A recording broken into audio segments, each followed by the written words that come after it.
Eze-Ana Ugochitubelu. What man Oraifite?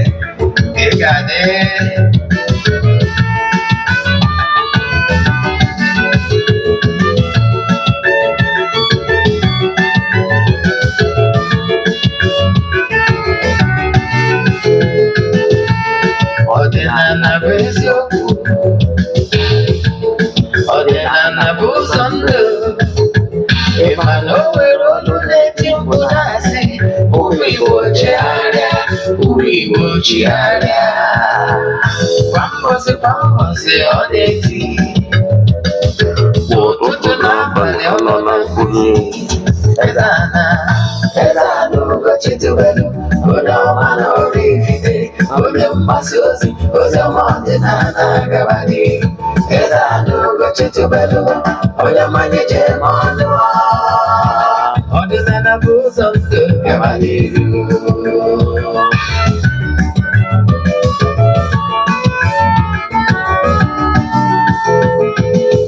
Eze-Ana Ugochitubelu, onye ọma na Oraifite, onye mgbasa ozi, ozi ọma ọdịnala gaba n'ihu. Eze-Ana Ugochitubelu, onye mmanya ji eme ọnụ. Ọdịnala bụ ụzọ ndụ gaba n'ihu. Eze-Ana ga-adị, Ugochitubelu ga-adị, Ugochitubelu temple ọ ya adị. Maka na eziokwu anwụ anwụ chacha, ndị okenye ga-adị front and back, front and back.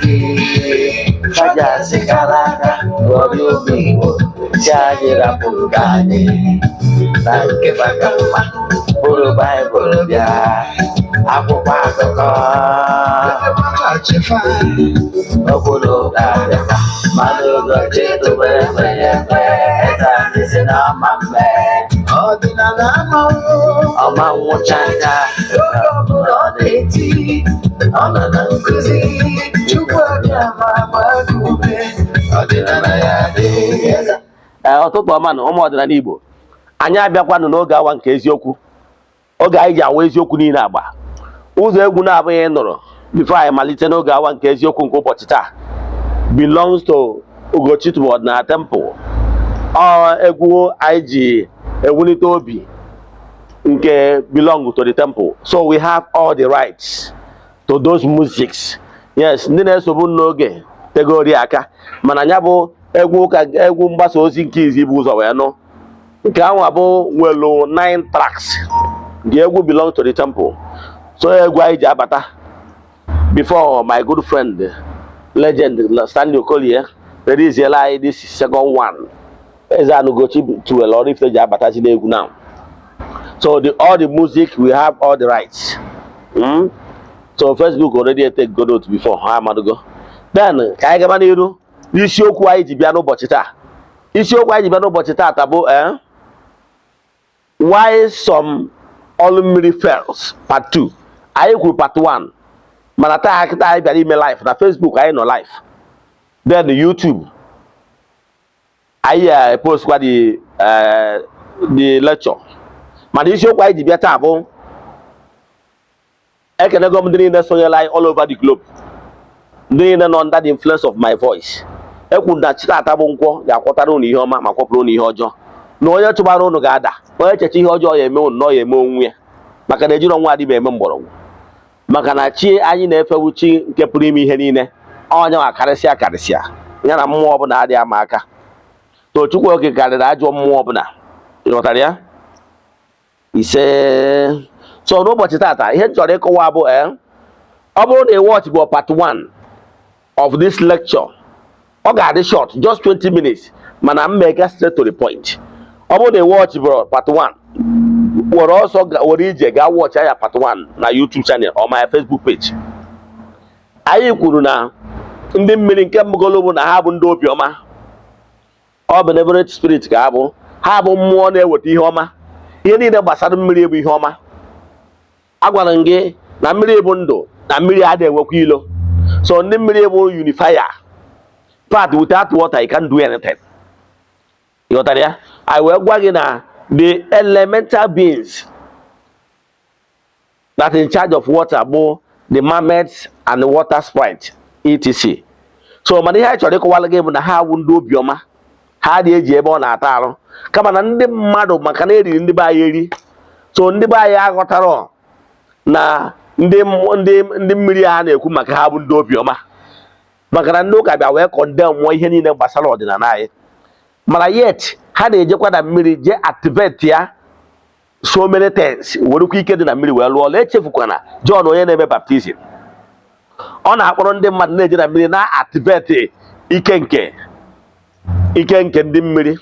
Ịghọtara ya? Ada agwakwara gị na mmadụ niile nọ n'ụwa, virtually everybody has link with water, kama na ọ nwere ndị nwere direct link, nwee ndị nwere indirect link. Ịghọtara ya?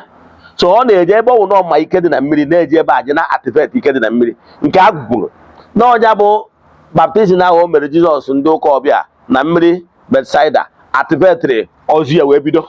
Ịghọtara ya? Agwara gị na ọ bụ Messiah to ndị anyaribe ha. Yes, Adima doubt is a bringer of truth to his people. Mana by argument bụ na he did not come for we Africans. Na ọ bịara maka ndị be ha. Ịghọtara ya? Je ọnwụ dị chọrọ ịghọta nke ọfụma jee cheke nkụziri na YouTube gbasara ya. Mana ihe eji maka ịbịa taata ihe gbasara ndị mmiri. So ana m achọ ịgwa gị bụ ndị mmiri iwu ndị obiọma. Even Jizọs ahụ mgbe e jidere ya ka ọ gwọọ tas, o ziere ụmụazụ ya Pita na ndị otu ya, ha jee kụta azụ na azụ izi ha ma akụta, ha mepee ọnya na ha ga-afụ ego wee kwụọ tas. So ndị mmiri has been ndị na-eweta ihe ọma dị iche iche. Ịghọtara ya? So ọ bịazie gị na ndị mmadụ na-akọndem ndị mmiri. Ịghọtara ya? No ndị mmiri and no peace. Anyị wee kọwalụ gị na ndị mmiri abụrụ ihe ndị mmadụ na-eche. Na-ejego kọtọ ndị mmiri, ndị mmadụ na-afụtazi asịzie mmadụ na mmadụ nwa mmiri. Ụfọdụ anaghị efino na ịkpọrọ ha iyi. Mana ọ bụrụ etu a. Wee kọwaa na agba nke abụọ sị na ihe ị ga-emegide bụ na ihe mere ụfọdụ ọrụ mmiri ji aghasabụ na alụrị ọfụma. E nwere so many things nwere ike ime na ọrụ mmiri ịgụrụ ama aga.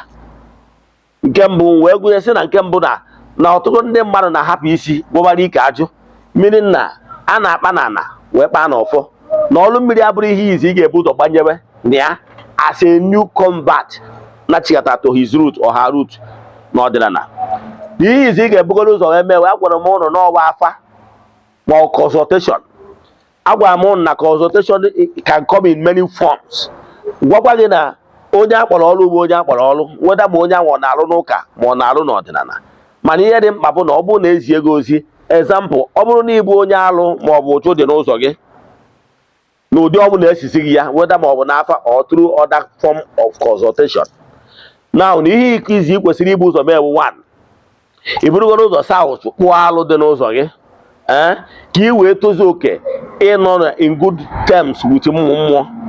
Nke a bụ ofu. Imesịa ya, ihe ọzọ ị ga-eme bụ ịsacha ụchụ kpụọ alụ dị n'ụzọ gị na ọ bụrụ na ọ pụtara n'afa gị. Then ihe ọzọ ị ga-emezi bụ you align with ya chi. You align with ya chi because no chi bụ ụzọ. And na onye buru chi ụzọ ọgbagbo onwe ya n'ọsọ. Ọ bụrụ na temple anyị nwere m ike ịlụrụ gị ọrụ ma ọ bụrụ na anyị gbasịa afọ, ọ bụrụ na ụchụ dị n'ụzọ gị, anyị ga-ebugoro ụzọ kwuo okwu gbasara anya bụ ụchụ ma ọ bụ alụ anwa dị n'ụzọ gị. Ekwucha okwu ya, then anyị kwuo okwu gbasara aligning you and ya chi ka gị na chi gị dị na mma, maka na chi mmadụ buru ụzọ ife ọma ga-emere onye ahụ. Mana iburu chi ụzọ ịgbawa onwe gị n'ọsọ, so chi ga-ebuterịrị ụzọ ụbọchị a ga-alụ gị ọrụ mmiri.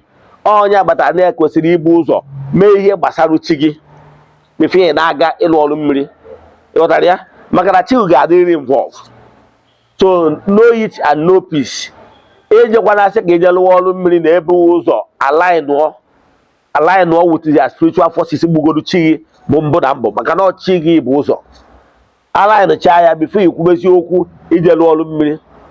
Ụfọdụ ndị mmadụ nwere ike ịsị na ihe na-enye ya nsogbu owo some attributes ha attribute to ndị mmiri, wee bịa tara nkọwalụ gị ihe kpatara ọrụ mmiri ji wee fe lụọ, bụ na ị hapụrụ isi wee gwobara ike ajụ na iburu n'ụzọ kpa na anakpa na ọfọ. Nke mbụ, ọ bụrụ na ịbụ ụchụ dị n'ụzọ gị maọbụ na arụ dị n'ụzọ gị, ya agaghị na nje bụ chi onye ụwa gị gbakụdo gị azụ. Kedu ihe ị na-eji arụ n'ọrụ mmiri? Maka all these spiritual forces and chi gị kwesịrị ekwuru wuti gị nwa akwụọzi wuti gị, maka ihi na ụchụ na arụ ndị a dị n'ụzọ gị. By so doing, ịfụ na ọrụ mmiri jere ịlụnụ ọnọdụ ị na-arụ wuti onwe gị, maka na chi gị kwesịrị idu gị so gbada na mmiri je nwụrọ a witness na ya bụ ọrụ mmiri wee so wee mee udo. Mana ebe ị hapụrụ chi gị aside, then ịma na ibuwere onwe gị ụzọ and ịmarụ gị ihe ga-eme onye ọbụla buwere chi ya ụzọ. Onye buru ụzọ buru chi ụzọ gbagbuo onwe ya n'ọsọ. So jụma atributu niile na ndị mmadụ na-agbahafụ ada ha agbaje nọ ndị mmiri. Ụfọdụ nwere ụmụ agbọghọbịa nwere ike ịsị na ọ na-abụ ndị si tọbịarịa na ọbịagata ọkwụsị ọrụ ekwu ha n'okwu gbasara mareji akụkpọdo ya akụkọ. Ụfọdụ nwere ike ịsị gị na ọ na-abụ nwoke ya na nwoke ayị ayị mana olu na ọrụ na-ama anụ ya. Ụfọdụ asị na ya fụrụ onwe ya na nlọ ebe ọ na-enwe mmekọ nwoke na nwaanyị. Ụfọdụ nwere ike ịsị gị na biznes ya na-anachighị azụ, disappointment. Ihe niile ewere ebu ndị mmiri. Ndị mmiri afụsikwara n'anya, maka na ma uze ma ọsa onye ọna na-ebu nọ ndị mmiri na-eme gị. Nke bụ eziokwu na ọ bụrụ ndị mmiri. Ọtụtụ ihe na-eme gị bụ ihe imetara onwe gị. And some of these things ị na-eme, ọ bụrụ na i buru ụzọ chegharịa ma chigharịa mebe ezigbo ihe a tụrụ anya n'aka gị, ịma na ị nwere ike jụrụcha ọrụ mmiri ga-efelu again. Ndị mmiri na-asọ mpịtọ. And ihe ọzọ ị nwere ike ime, one, ụfọdụ sayensị anyị unu na-afụ unu na-abụ nọ ndị mmiri mere unu ji ebu ụzọ hapụ ịchịkwa chi gị, hapụ ịkpụ alụ, hapụ ịsa ụchụ, hapụ ihe niile a gbajebe n'ọrụ mmiri. Ma ụfọdụ nwere ike ịbụ ndị amoosu na-eme gị ya. Ịghọtara ya? So one, check your lifestyle. One, ọ bụrụ na ịbụ onye na-ada afụ onwe gị n'ebe ị na-enwe sens na nlọ, ana m achọ ịgwa gị na ọ bụrụ all sens ị na-enwe na nlọ is caused by ndị mmiri. Ụfọdụ ya asị gị na ha na-enwe sens with opposite sex. That is, okay, sorry, with the same sex. Ọ nwoke mana ọ na-afụ onwe ebe nwoke ibie na-abịa emesi ya love na nlọ, ma ọ bụrụ nwaanyị na-afụ ebe nwaanyị ibie na-abịa, and so on and so forth. Ka m gwa ihe nwere ike ịkọsi ihe ndị a. Ọ bụrụ na ịbụ onye jee na watch ya my video nkụziri gbada YouTube gbasara ihe gbasara nke a. O nwere ihe nwere ike ime ka ị na-alọ nlọ ebe ị na-ha sex na nlọ. Nke mgbe ọ bụrụ na ewe full grown matured man and your sexually staff, and you did not occupy your mind with something meaningful that will always take your mind off lust, then I can tell you na enwere every great chance na nwere ike ịga alọta ụdị nla. Ị bụrụ onye na-eji awọchị pornography, foto ndị gba ọtọ, ma ọ bụ ka ị wee kpalite onwe gị, ma ọ bụ ị bụrụ onye na-eme masturbation, ihe ndị a nwere ike inyere ime ị na-eme ihe ndị a. And nke ọzọ echefuna, ị bụrụ onye na-abụ opposite sex gafee, ibido imagine be etu ahụ ya dị, ma iwu nwoke ma iwu nwaanyị. Ị na-eme ụdị ihe na-etu a, ihe ị na-eme wụ loss, ya lusting after somebody. And echefuna, ya bụ okwu anwa dara ụda dalụ ka egbe Jizọs ndị ụka ọbịa kwuru na Baịbụl, ọ sị na-agwara ụnụ akwa n'iko, mana ya gwara ụnụ na onye ọbụla nere nwaanyị anya, ụmụ nwoke ka ọ na-agwa nke a, ka agụ ya ikwu iko wee gụọ ya. Ọ sị na ịkwago ori ike orie. Ịghọtara ya?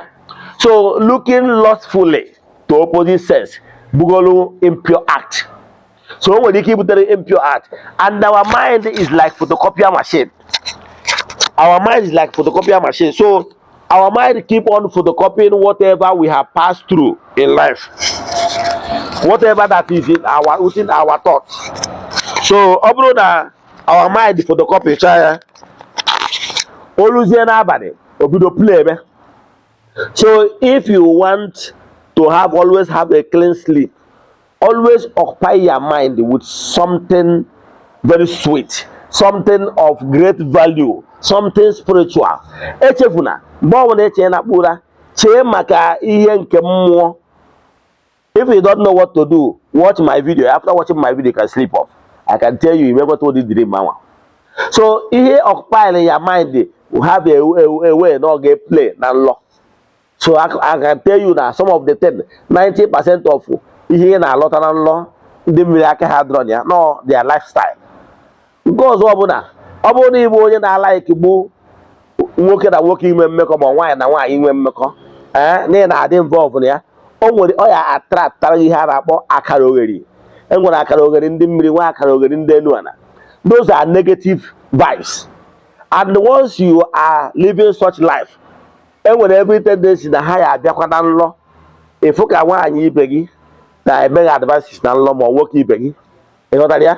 So ihe ndị a na-eme, and whereby that you attracted those negative vibes around you, it will corrupt your spiritual arena, and by so doing, it has the capacity to block goodies that is coming your way.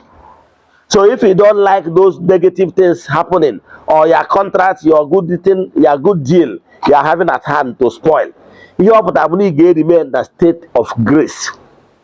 So ihe ndị a bụ ihe na-eso eme. Enwere ike isi na nweta wet dream business ọ bụla iji n'aka gasa. I can tell you na some of these things bụ ndị amoosu na-emeri ya. Ịghọtago? Maka na ihe onye na-asalụ ka eji akwụ ụgwọ olu na ọya anara. Ndị amoosu amalugo na ị nwere soft spot, ị nwere ya weak point bụ lost. So ndị amoosu ga na-eji that lost a wee na-abịakwute gị. Ịghọtara ya? So some of these things ọnwụ na ome ndị mmadụ ebo ndị mmiri. I can tell you na some of these things a na-ebo ndị mmiri abụrụ ya. So ihe na-achịkọwara gị onye na-alụ ọrụ ma ọ bụ onye a na-arụrụ ọrụ, ibuzo n'ụzọ mmadụ bịa kọọ ha na-ada gị na ya dị afụ di bịa na-eme nke a, ịgbajewere ya n'ọrụ mmiri wete ata ebughị ụzọ gbalụgolo na onwere ụtụ agbara ya na mmụọ. Ọ bụrụ na o nwere ụtụ ma ọ bụ alụ dị n'ụzọ ya, kwugoro okwu ụtụ ahụ na alụ ahụ dị n'ụzọ ya. Ịghọtara ya? Maka na o nwere ike nwoke chọcha ka ọ nụọ ya, ọ bịara nlọ nwoke a na-afụta ya nwe nwata nwaanyị ahụ dịka ihe ọzọ. Maka na ụtụ dị n'ụzọ, ka m gwa gị, jee wọchịa vidio nkụzi m kụziri gbasara ụtụ ihe ụtụ na-eme mmadụ ebuka. Ogbugo onwe agbọghọbịa ọgbarịcha nwaanyị ịmara mma, mana ụtụ nwere ike ime gị chụọ gị na mmụọ. Nwoke nwere ike gwecha gị nkwado ọya adịghị na ọya abịafụ ndị be ụlọ, o nwere ike gosi ahụ okwu a na nkwado awemari yo ọ na-akpọ ụla ọfụ onwe ya na nlọ. Nwere ike ọfụ gị na nlọ as Janet, ozugbo ọ na-akpọ Janet, before you know it, you can turn another amoosu, nwere ike use your face. Ịghọtara ya? Then change ya, o nwere ike wee weapon ya dịka mma wee chụba ya ọsọ. Ọ chụba ha ya ọsọ ama o teta n'ụtụtụ, onye ọbụla o ji kọrọ the story of etu ya si fụ Janet nwata nwaanyị ya fụrụ ya chọrọ ịnụ na nlọ, na-akpọzie Jenny tọnụzie wuruzie masquerade were mma chụba ya ọsọ. Onye ọbụla ọ gwara ya pasi ya, ọ gwara ya friend ya ga-asị ya gbawakwa n'ebe the girl nọ, na the girl dị possessed. Ịghọtara ya?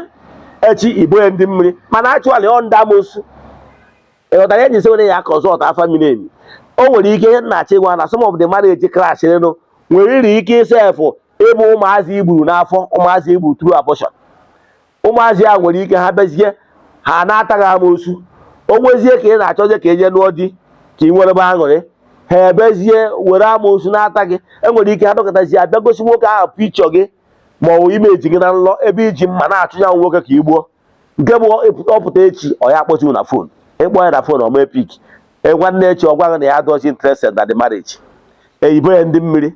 So ihe na-achịkọwa na ihe kpatara ọrụ mmiri ụfọdụ ji efe elụ bụ na-eburu ụzọ lụọ ihe ndị ekwesịrị ịlụ wee gbaje n'ọrụ mmiri. By so doing ọ na-ebute nsogbu. Echi watch video, watch ya vidio a kesara ya ndị ọzọ. Inwe ajụjụ ma ọ bụrụ ịchọ ka anyị gbalụ gị afa miri emi, send them message na WhatsApp 08057837672. Ya gazie ka ọ dịkwa na echi niile n'oge awa nke eziokwu 9 AM. Daalụnụ. Ịnerecha vidio a tụsara ya ndị enyi gị. Daalụ.